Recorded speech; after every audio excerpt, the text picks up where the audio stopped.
Hello everyone, Lily here, and today's video is going to be a bit of a response to something that I see frequently in the comments regarding what makes a gun good. I see a lot of people saying things that would suggest that how you play with a gun determines how good it is. This logic, I feel like, however, has some flaws to it, and I'll get into why I think that in this video. Now, I personally think that how good a gun is static. Take, for example, the intervention. The intervention that I use is the same intervention that a rank 30 would use. Our loadouts might differ, but the gun is still the same. The quality of those guns are still the same. However, with the logic that the user makes the gun good or bad, we run into an area where gun quality is fluid and ever-changing. With the rank 30 example, the intervention to them might be bad, because they have less experience at the game and are probably a worse player than me. However, for me, the logic would be that it is good, because I play well with it. Here's another example. Take the AK-12. I think many people would come to the agreement that a gun like the AKM is objectively better than the AK-12. However, with the logic that gun quality is determined by how well the user plays with it, we run into some weird gray areas. If you play good with the AK-12, but then play poorly with the AKM, is the AK-12 better? If you play good with both guns, are they equal? If you play good with the AK-12 one game, but then play poorly with it the next, is it good or bad? I could come up with an ongoing list of scenarios that kind of relate to that same central thing of the weird gray area that you run into. Is it like how you averagely play with it? You know, maybe there's some outliers in how well you play with it, but generally you play well with it. Like, I don't really understand like how it's determined, because someone who is absolutely garbage at the game could use this logic and call every gun absolutely garbage. And that's the issue that I have with this logic. I see a lot of times on my ranking videos, someone will say, oh, well, the BFG is the best because I went 70-1 with it.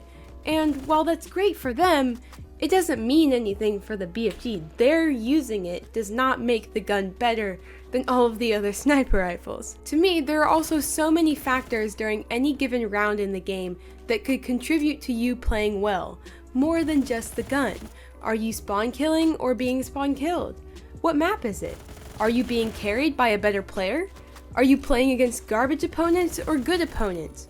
How much experience do you have with the game? With all of these different factors and more, going off of how you personally play with a weapon doesn't really make any sense to me. This kind of weird logic also shows itself in cases like the comments on my Why the BFG 50 Sucks video. Basically, in the video, I explain how the BFG is really not that better than the other sniper rifles, also noting at the beginning that I have 26,000 kills with the BFG. Yet, I also think that the gun is kinda trash. But that was for some reason confusing for people. They seem to thought that for me to have that many kills on the gun, it must be good. It must be a good gun for me to have that many kills. For me to have that many kills, I must think that the gun is good. But that's just me playing. I don't have to think a gun is good to do well with it. I feel like you have to give credit to yourself for playing well. I'm the one playing with the BFG. The BFG isn't playing for me. I still have to aim and shoot and rack up all 26,000 kills. It also comes up in videos like my most recent shotgun ranking video, where I go through the list and the Saiga was put at the bottom of the list, meaning it's not that great of a shotgun. But people pointed out that I was talking about how the Saiga wasn't great while also getting a multi-kill with it in the footage. And while that is true, me playing well with the gun doesn't make the gun good. A gun can be bad, and you can still play well with it. For example, I don't think that the G17 is really all that great of a secondary. I think there's way better options. Can I still go around and kill a bunch of people with it? Sure. For some reason, people who comment on my videos have a hard time understanding that your personal skill ability is different than the gun being good or bad. Maybe it's a case of the silent majority here. Maybe I'm not crazy. Maybe the logic that guns have objective qualities regardless of the user is a popular thought, and I'm not in the minority here. It just doesn't make sense to me that the quality of a gun is determined by who is using it. In that case, we run into possibilities where every gun is good. But like with the AK-12 and AKM example I presented earlier, that doesn't make any sense. I know that stylists will balance every gun to a degree to at least make it viable and unique, but we do have good and bad guns in Phantom Forces, and I think that needs to be recognized.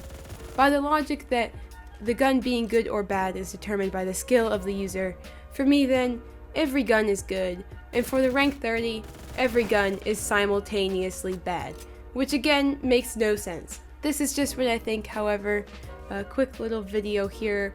I'm definitely curious to get a response in the comments from anyone watching this, just to see what you think about it. Do you agree with me? Do you disagree with me? Does someone who follow the logic that I have a problem with want to explain it more?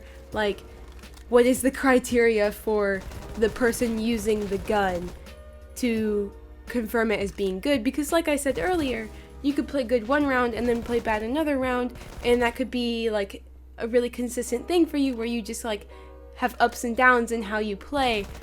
So I'd just be curious to see why people think this logic and why. I don't really get it. But yeah, be sure to comment what you think. That is all for today. Thank you for watching, and I'll see you in the next one.